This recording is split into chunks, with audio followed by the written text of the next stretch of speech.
What's going on, beautiful people? Thank you for hitting that play button. Thank you for supporting me and helping me to grow this channel together. Road to 1 million. So thank you guys, I really appreciate it. Let's jump right into it. In this video, I want to talk about the Johns Hopkins study on psilocybin mushrooms. And to me, this study shows the immense potential for healing that psychedelics have, and specifically psilocybin mushroom has, on individuals and on society as a whole. So I'm going to go ahead and read the article. I'm not going to read the whole thing. I'll just read the parts that we need to be aware of for the sake of discussion. So this is straight from Johns Hopkins University website, right? I'll post a link for it in the description if you're interested. Title: Hallucinogenic drug found in magic mushrooms eases depression, anxiety in people with life-threatening cancer. So, in a small double-blind study, Johns Hopkins researchers report that a substantial majority of people suffering cancer-related anxiety or depression found considerable relief for up to 6 months from a single large dose of psilocybin, just a single dose, the active compound in hallucinogenic magic mushrooms. The Johns Hopkins team released its study results involving 51 adult patients concurrently with, whatever that means, I guess in parallel, with researchers from New York University Langone Medical Center, who conducted similarly designed study on 29 participants. Both studies are published today in the Journal of Psychopharmacology. So the Johns Hopkins team, the study involved 51 adults. This is the one we're more concerned with. And all of them have anxiety or depression related to death because they have cancer. The researchers cautioned that the drug was given in tightly controlled conditions in the presence of 2 clinically trained monitors, and said they do not recommend use of the compound outside of such a research or patient care setting. Again, emphasizing on setting, and in this case, the setting was carefully designed by the researchers, right? Again, set and setting when it comes to using psychedelics. If you want to ensure that you get the most out of it, right? People are scared of bad trip because the set and setting are not proper. The Johns Hopkins group reported that psilocybin decreased clinician and patient-related depressed mood, anxiety, and death anxiety. That's a big one. The compound increased quality of life, life meaning, and optimism 6 months after the final session of treatment. So we're talking 6 months after. Here are the statistics. And again, we're dealing with 51. The sample uses 51 adults. About 80%, that's 1 in 5, 80% of participants continued to show clinically significant decreases in depressed mood and anxiety, with about 60% showing symptom remission into the normal range. So 60% of them, that's it. Anxiety, depression, gone. 80% of them said that they've shown significant decrease in depression and anxiety. 83% reported increase in well-being or life satisfaction. 83%. 67% of participants reported the experience as one of the top 5 meaningful experiences in their lives. Top 5. And I think they ranked it, they ranked it among like childbirth, having a child, having a loved one die. Like they reported it in one of the top 5 meaningful experiences in their lives. 67%. That's 2/3. 2/3 of the participants. About 70% reported the experience as one of their top 5 spiritually significant lifetime events. The most interesting and remarkable finding is that a single dose of psilocybin, which lasts 4 to 6 hours, produced enduring decreases in depression and anxiety symptoms and this may represent a fascinating new model for treating some psychiatric conditions, etc., etc., etc. And I read another study that also, it's different than, I think, John Hopkins, and it shows that people's openness to life and experience increases for like a whole year after just a single large dose of psilocybin mushroom. So I think this is just scratching the surface to the power and the potential of psychedelics on an individual level and on a societal level as a whole.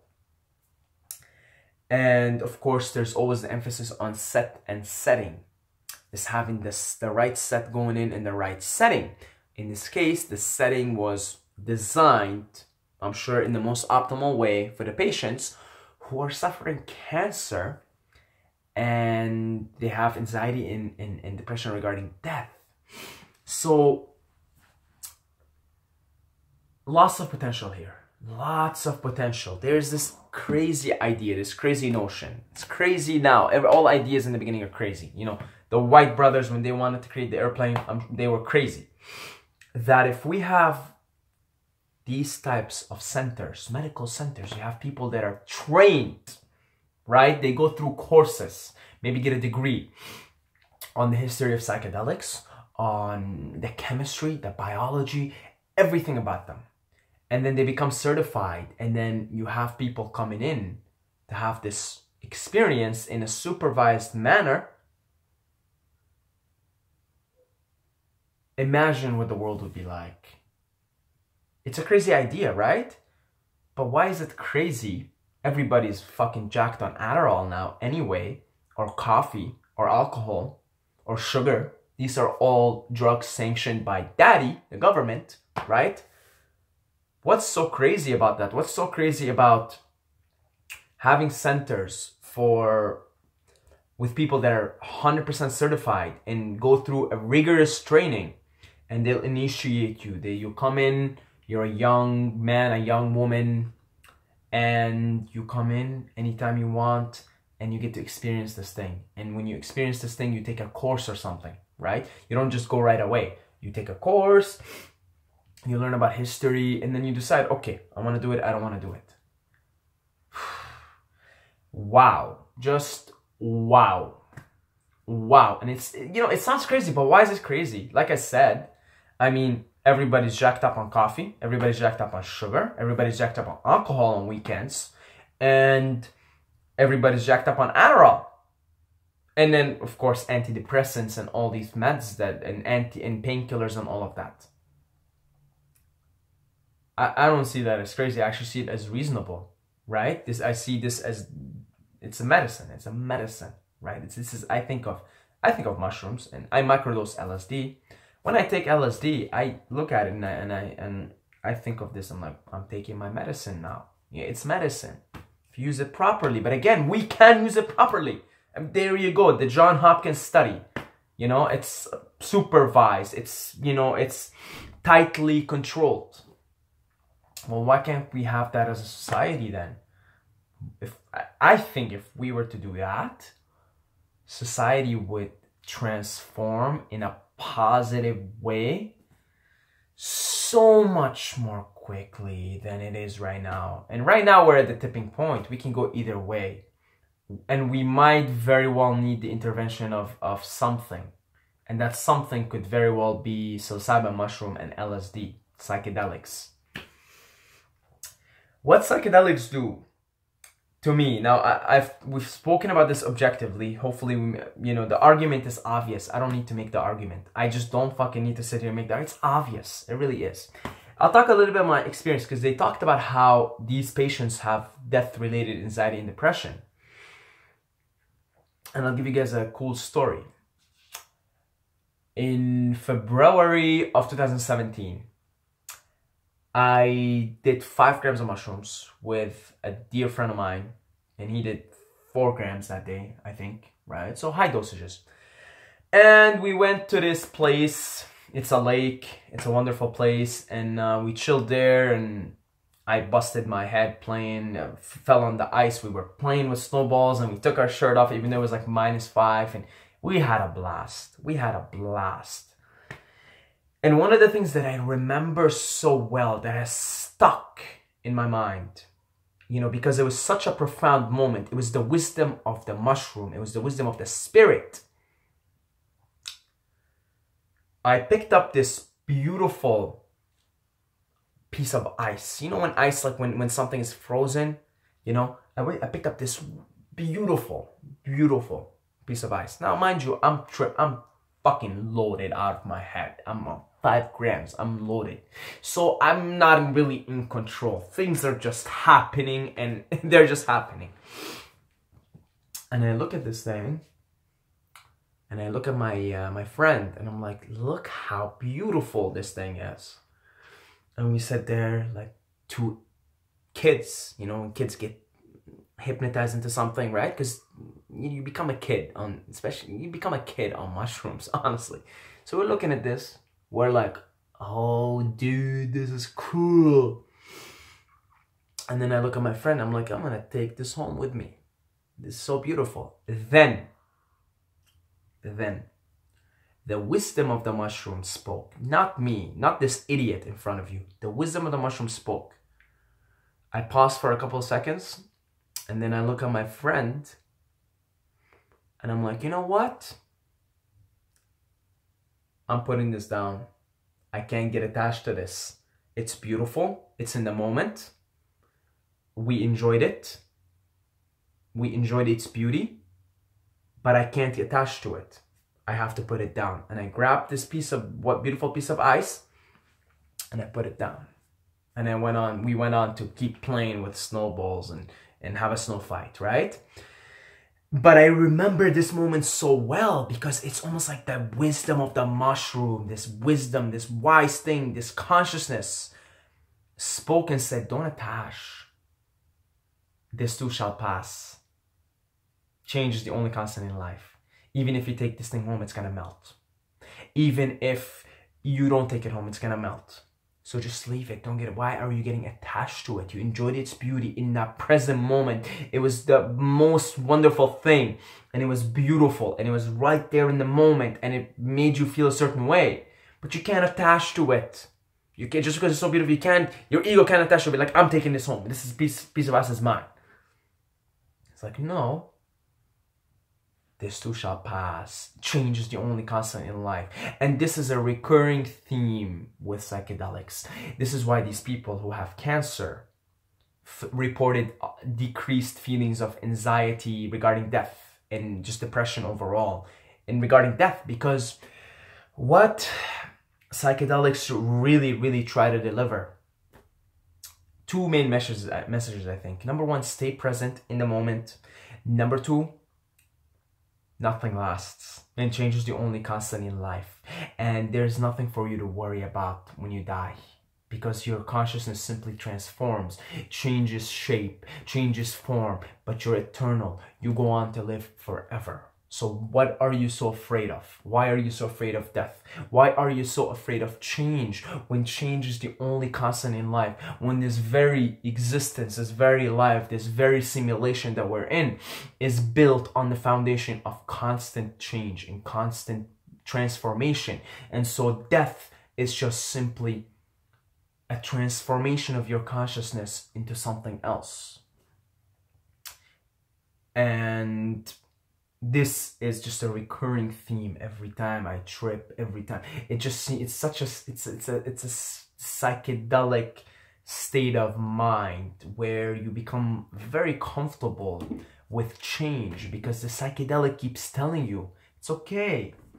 Don't resist change. You're always changing. Everything is always changing. In fact, you're here to change your consciousness, your soul comes into this game, incarnates into this physical body, and says, I need to change. I need to evolve into love. This is what it is. This is the whole point of this game. We evolve into love. So you're coming here to change. So why are you resisting change? It doesn't make sense. It just doesn't make sense. The psychedelic keeps telling you that, the wisdom of the mushroom. keeps telling you that. It keeps telling you, don't worry, it's gonna be okay. And you know, I've had a trip. I made a video on it. I called it I Went to Heaven, mushroom trip. I had an out-of-body experience and I went to the other side, and it's beautiful. There's nothing for us to worry about when we die. We actually go to infinite bliss. And I've heard this said before, that we come to earth, our consciousness comes to earth because we got too bored of infinite bliss. Right? So yeah, I think these psychedelics, they show you these really deep and profound truths about living, and about, it's a way of being. It becomes a way of being, and you become comfortable with change. You become comfortable with death, because death is just change. It's a radical change of your existence. That's it. Your consciousness has to leave this body and go somewhere else. And yeah, I think I want to finish the video here. I think psychedelics have an immense potential for healing, for opening people's hearts, opening people to one another, connecting us back to nature. People who do psychedelics, almost all of them report strong connections with nature. You guys see how I film most of my videos in nature. And I love nature, and I love nature. But before doing psychedelics and getting into the scene, I didn't have not nearly the same relationship that I have with nature now. I just, you know, I wasn't aware. I was drawn to nature, you know, and this part of it why I started to be drawn to psychedelics. But now it connects you back to nature, man. It really does. It really does. So anyway, lots of benefits, lots of good things. I want to finish the video here. And I will continue to try my best to present psychedelics in a better light, because they really are powerful and can be used properly. And it's really a shame that things like alcohol and are completely legal and encouraged. You're encouraged to go out and get drunk in the weekends, but things like this, it's so stigmatized that we're still, you know, it's just recently that we're having to study these things again. And mark my, you know, sooner or later, hopefully sooner, psychedelics will become a normal thing for people to use, because they have been for thousands of years before, right? Anyway, that's it, guys. God bless you all. Check out my free book, 5 Powerful Habits of Mental Life in All Areas. If you're about to trip, happy tripping. May the mushroom gods be with you. May the spirit of love carry you through whatever it is they're going through right now. Remember, guys, we're all one family, one love, one heart. Don't forget to subscribe, or you're gonna sleep with the fishes.